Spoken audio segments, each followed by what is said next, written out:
Bonjour, bienvenue chez vous dans Les Témoins d'Outre-mer, l'émission élaborée à partir de vos réactions à l'actualité. Premier dossier donc, peur de l'avion quand les applis nous rassurent. En avion, si vous êtes terrorisé, votre téléphone peut devenir un allié grâce à une nouvelle application qui vient d'arriver sur le marché français. Comment fonctionne-t-elle? Avec quelle efficacité? En complément ou non des traitements plus traditionnels? On va essayer de comprendre tout ça avec nos deux invités. Bonjour. Bonjour. Merci à vous d'avoir accepté notre invitation. Velina Negovanska, vous êtes docteur en psychologie, spécialisée dans la gestion de l'anxiété et le traitement des phobies. Et Xavier Titelman, vous êtes le fondateur du Centre de traitement de la peur en avion, CTPA. Et c'est vous qui avez développé en français l'application SkyGuru, qui permet de nous rassurer. Vous allez nous expliquer tout ça. Un téléphone qui nous rassure. Bon.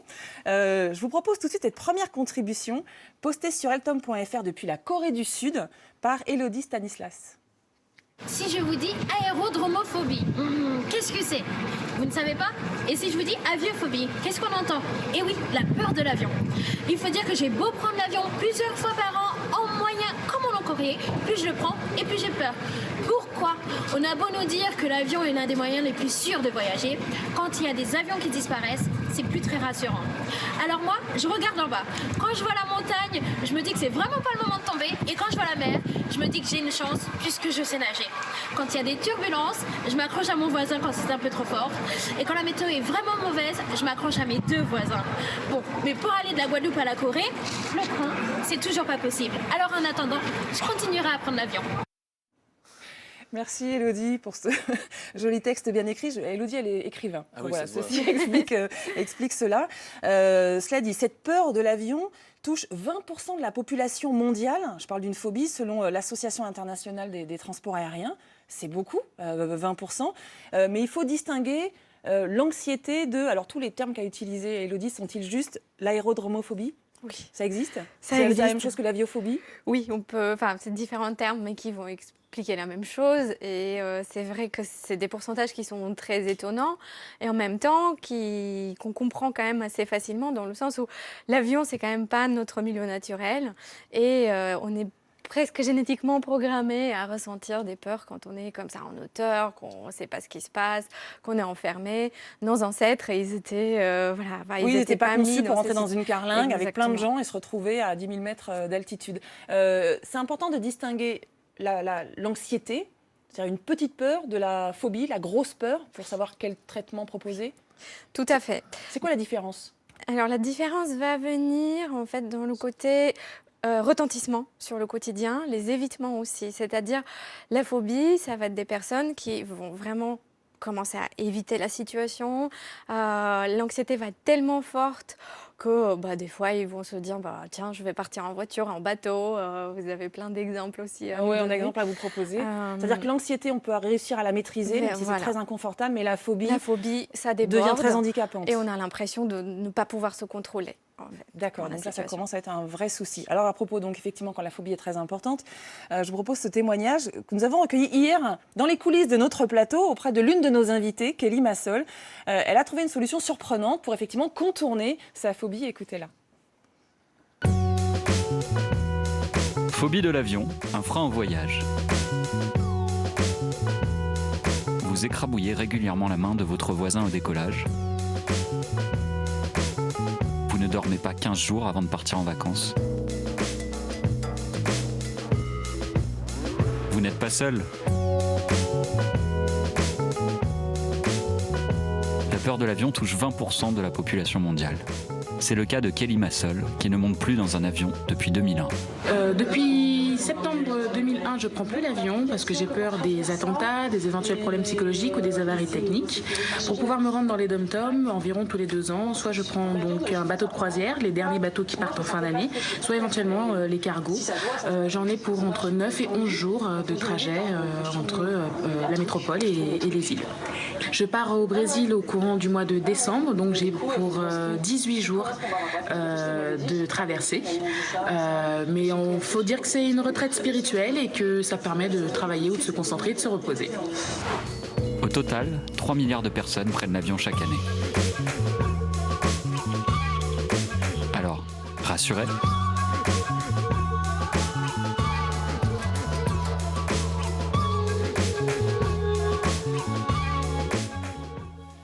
Bon, alors Kelly nous parle de retraite spirituelle, mais en réalité, à l'issue de son témoignage, elle nous a aussi précisé que quand elle s'est retrouvée 18 jours dans un cargo, sans Internet, sans téléphone, sans télévision, impossible de communiquer avec ses proches le jour de l'an, bon, c'était un petit peu douloureux quand même, un petit peu compliqué. Donc il y a d'autres solutions, Kelly, que de prendre...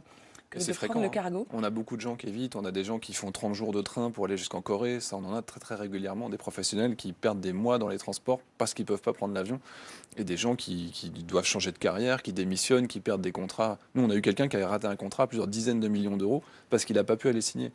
Donc il y a des implications, là, l'envoi familial.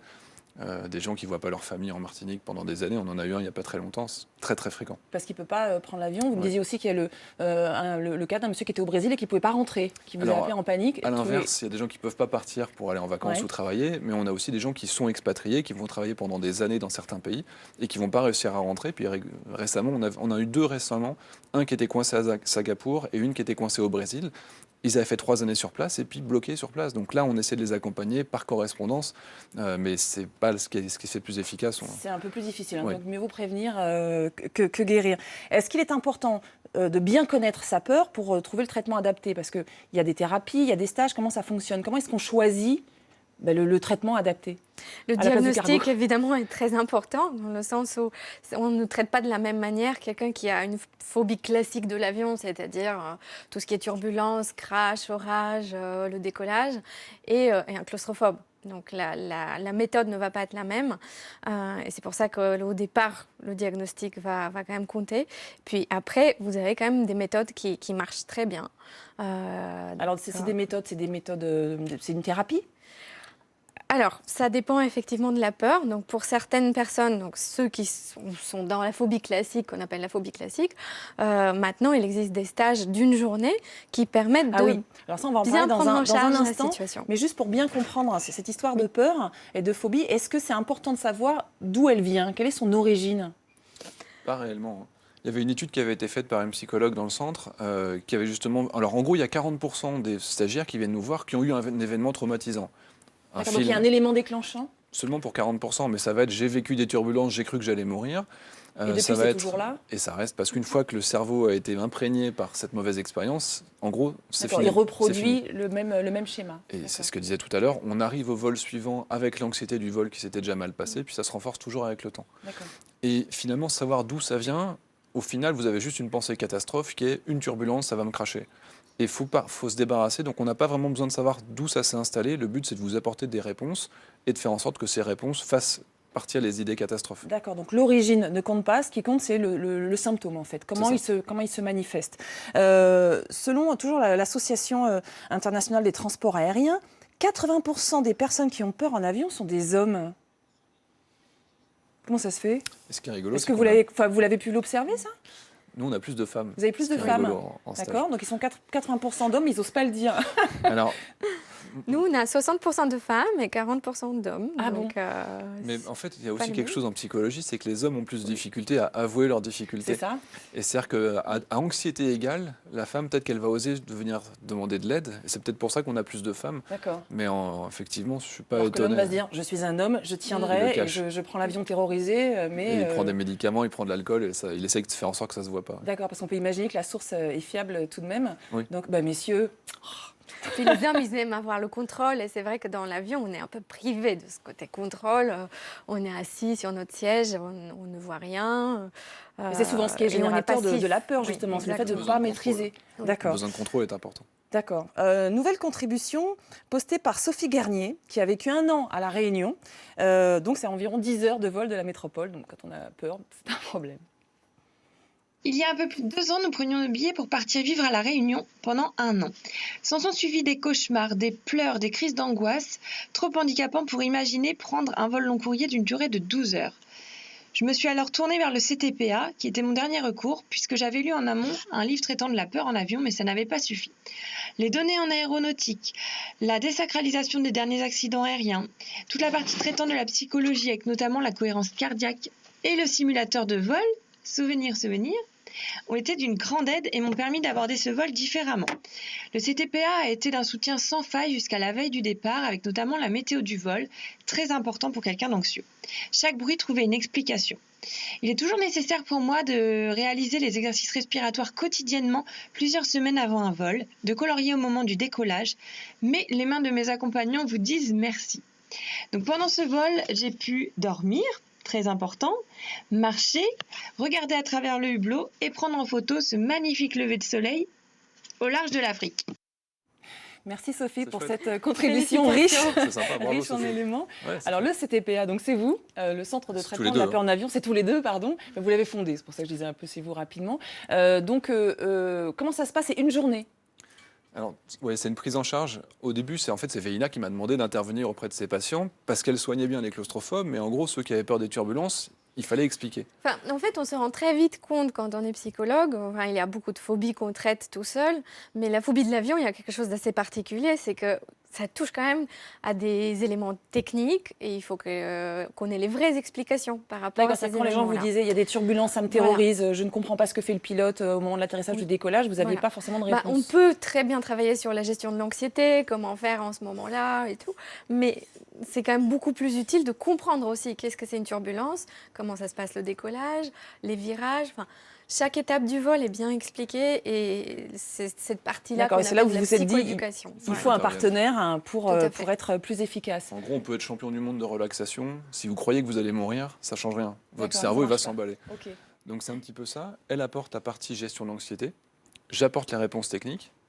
Ensuite, il y a tout un aspect cognitif. Comment faire en sorte que mes réponses dominent?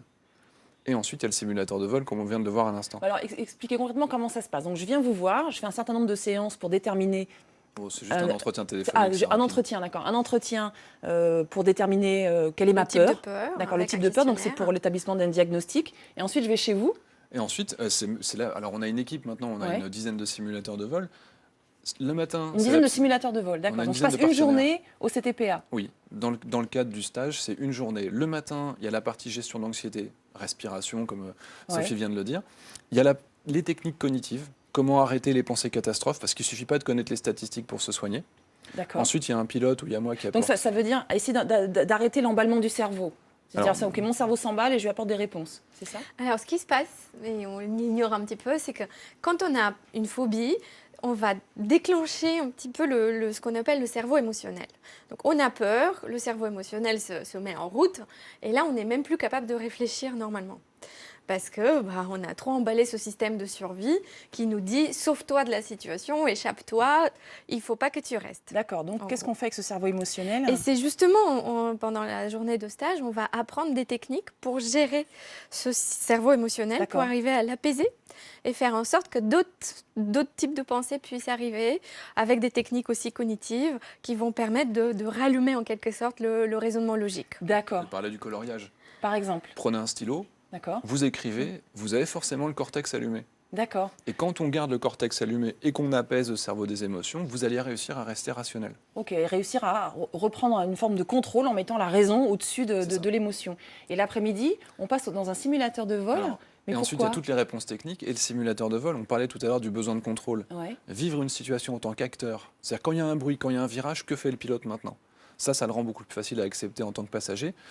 Et le deuxième, Vélina vient de parler du cerveau des émotions. Le cerveau des émotions, il peut être marqué parce que vous avez vu un film catastrophe ou que vous avez vécu quelque chose de négatif. Et bien, le simulateur de vol, il va vous marquer d'une manière positive. On n'est pas sur du rationnel, on est sur du visuel. Et donc, ça touche le cerveau des émotions, et ça va compenser ce que vous avez pu accumuler de négatif par le passé. Et ensuite, il y a une puissance. Si je vous dis, je pense tout à l'heure à notre intervenante qui disait on est au-dessus des montagnes, si on tombe, on se crache. Oui. En réalité, vous coupez les moteurs, un avion, ça va planer une demi-heure. Ça va planer des dizaines et des dizaines de minutes. Si je vous D'accord. le dis, c'est bien, mais si vous le voyez parce qu'on coupe les moteurs dans le simulateur et que vous voyez que ça plane, là, ça a une puissance vraiment supérieure. D'accord. Donc c'est remplacer ce souvenir, le souvenir, la mémoire sensation et émotionnelle. l'émotion toxique par un apprentissage et une sensation et une émotion positive Et une pour réalité être rassuré. qui est proche de la D'accord. réalité. Donc on ne devient pas pilote, mais on comprend ce que fait le pilote et on est rassuré dans les capacités techniques de l'appareil. Exactement. D'accord. Des simulateurs de vol, vous en avez un petit peu partout en France. Et alors le scoop? En Belgique et en Suisse aussi. Ouais. Et la grande nouveauté, qu'on est heureux de l'annoncer, c'est qu'on qu'on a un simulateur de vol en Martinique avec lequel on va lancer des stages dans les prochains mois. Il est déjà construit ou Il est déjà construit, Ah, il est construit. déjà opérationnel depuis quelques semaines. C'est un Ouais. Boeing 737. D'accord. Et donc on aura exactement la même prise en charge en Martinique avec la psychologie, un pilote de ligne qui fait la formation technique et la prise des commandes dans un Boeing 737. D'accord, donc voilà, en Martinique, le premier simulateur de vol vient d'arriver. Super. Très bien. Le stage, une journée, c'est 430 € et ça peut être pris en charge par une mutuelle. Alors, Petit détail technique comme ça, Oui. mais qui Oui. peut avoir son importance. en fait, il y a 3 prises en charge possibles. Il y a les mutuelles qui vont rembourser l'aspect psychologie, parce que c'est toujours une vraie psychologue qui intervient et on reste un cabinet de psychologie. Vous avez beaucoup de professionnels qui arrivent à faire prendre en charge le stage par les procédures de formation ou par leur entreprise, et également des comités d'entreprise qui, pour le loisir, vont offrir le stage. On a à D'accord. peu près 60% des stagiaires qui arrivent à avoir un remboursement total ou partiel. D'accord, donc c'est une aide précieuse. Importante. Une question maintenant posée par Yanis Marie qui lui vit aux États-Unis. Alors moi j'aurais 2 petites questions par rapport à l'émission. Première question, est-ce qu'on peut devenir comme ça du jour au lendemain phobique de l'avion? Et puis deuxième question, est-ce qu'on peut apporter son aide à quelqu'un qui a une crise de panique juste à côté de soi dans l'avion?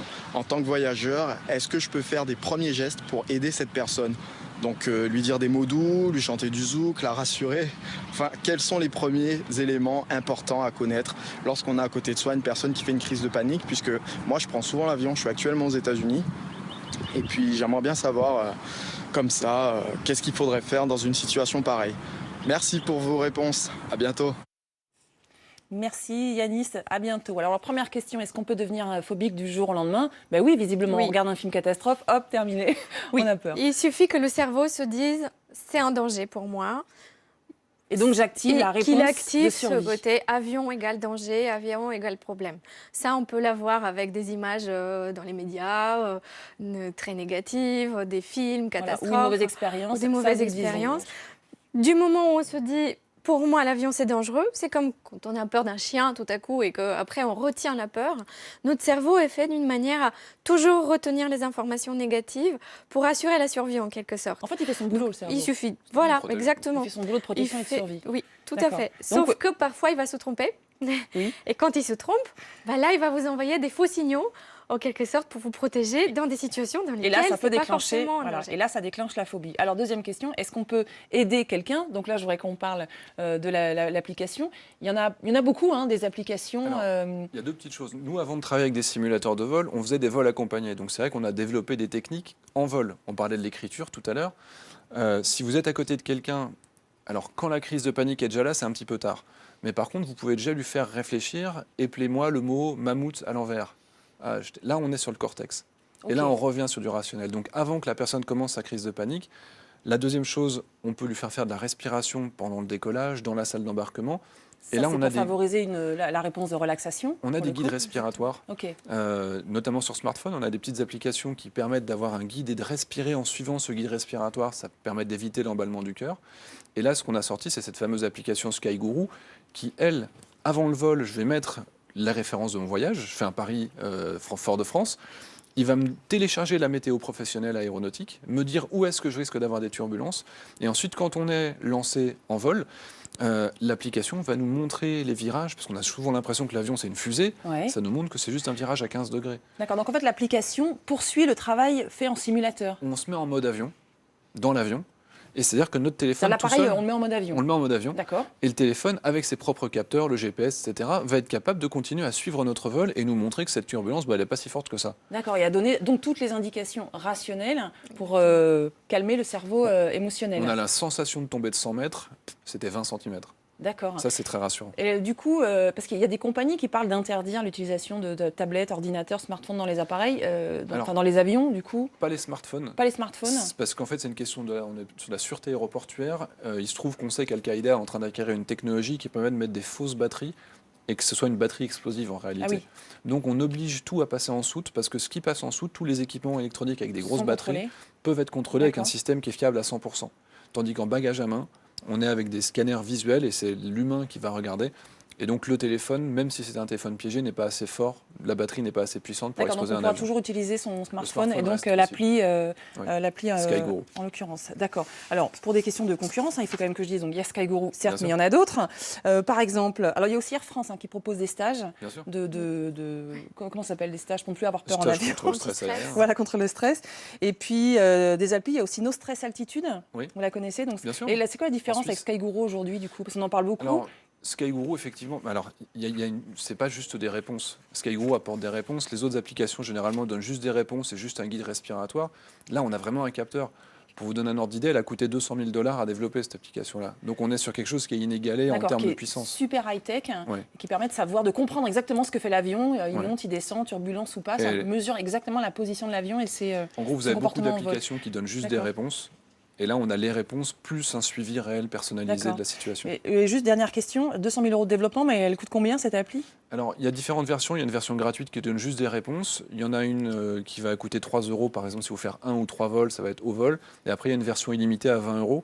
Notamment parce qu'à chaque fois qu'on télécharge la météo professionnelle, ça nous coûte de l'argent. Donc, on est obligé de limiter aussi. Et ça a un coût certain. D'accord, donc il faut participer au financement de cet abonnement C'est un météo. abonnement. Dernière contribution postée par un contributeur très régulier de Eltom, Roméo Cournal, qui est coach de vie à Nice. Comme beaucoup d'ultramarins, je suis amené à prendre l'avion régulièrement entre la métropole et l'outre-mer. Et pendant des années, je prenais des cachets avant le vol et après, surtout depuis les événements du Venezuela. Et ça s'est complètement estompé, ça s'est même complètement inversé depuis que j'ai été formé donc, aux thérapies brèves au GTS par Nicole et André Fratacci, où j'ai complètement réussi à dissocier toutes les images, toutes les représentations qui étaient liées à l'avion et les émotions très fortes, les émotions négatives très fortes qui étaient associées à ça. Et depuis, je prends un vrai plaisir à prendre l'avion. Voilà, merci Roméo. Comme quoi on peut, on peut surmonter donc sa phobie de l'avion, on peut même trouver du plaisir à prendre l'avion. Ça, oui. Ça peut, donc ça fonctionne. Ouf. Ce qui est incroyable, c'est que même si on a eu peur pendant des années, finalement, si on a une réponse adaptée et des techniques qui marchent, la peur peut vraiment s'en aller et on peut même arriver à dormir dans l'avion. Dormir dans l'avion et du coup pouvoir prendre des vacances, par exemple, pour retourner voir sa famille. Ce serait quand même dommage de se passer de ces beaux spectacles. Vélina Negovanska, Xavier Titelman, merci beaucoup pour toutes ces explications. Et puis à bientôt. J'espère. On aime bien revoir nos invités sur le plateau. Merci beaucoup. À bientôt. À suivre.